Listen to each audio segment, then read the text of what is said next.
దేవుడున్నాడని నమ్మేవారి కన్నా దేవుడు లేడని విశ్వసించేవారే దేవుణ్ణి ఎక్కువసార్లు తలుచుకుంటారు. పని భారాన్ని 10 మంది తలుచుకుంటే చేసే పని ఎంతో తేలికగా అయిపోతుంది. బ్రతకడం కోసం రాజీ పడడం కన్నా మనసుకు నచ్చేలా బ్రతకడం కోసం యుద్ధం చేయటం మేలు. ప్రేమలో ఉన్నవాళ్ళు 100 చెప్తారు, ప్రేమ లేదు అనేవాళ్ళు 1,00,000 చెప్తారు. కానీ ప్రేమలో ఓడిపోయిన వాడు ఒక్కటే చెప్తాడు, తనంటే నాకు ప్రాణమని. ఒక్కడిగా మనిషి జీవించలేడు అని దేవుడు బంధాలను సృష్టిస్తే మనిషి అవే బంధాలను తెంచుకుంటూ ఒక్కడిగా జీవించాలని చూస్తూ మళ్ళీ ఒంటరి అవుతున్నాడు. ఆలోచించండి. రేపు గొప్పగా ఉండాలని ఈరోజు తప్పు చేయకు. ఈరోజు రైట్గా ఉంటే రేపు గ్రేట్గా ఉంటావు. 10,000 ఖర్చు పెట్టి 10 ఊర్లు తిరిగితే రాదు.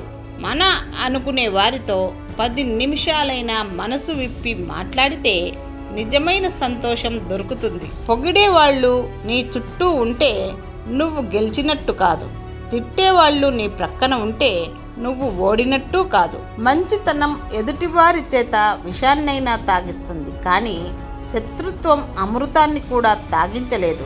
అంటించే శక్తి అగ్గిపుల్లకున్నా దాన్ని తీసి వెలిగించడానికి ఒక చేయి కావాలి. ప్రతి రాయిలో కూడా దేవుడుంటాడు, కానీ దానికి రూపం ఇవ్వడానికి ఒక శిల్పి కావాలి.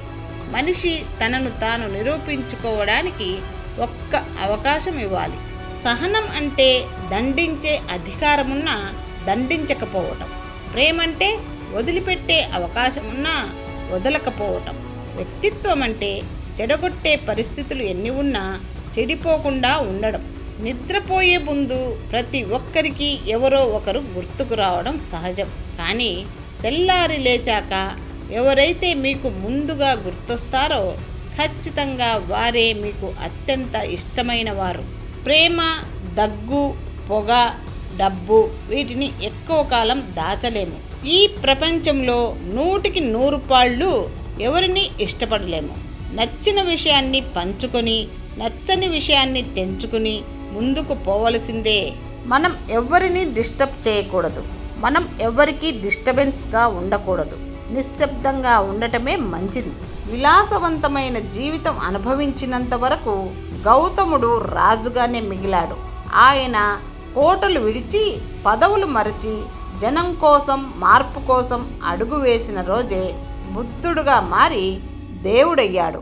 మనకు చెడు చేసే వాళ్లతో, చేసిన వాళ్లతో ఎంత దూరంగా ఉంటే అంత మంచిది.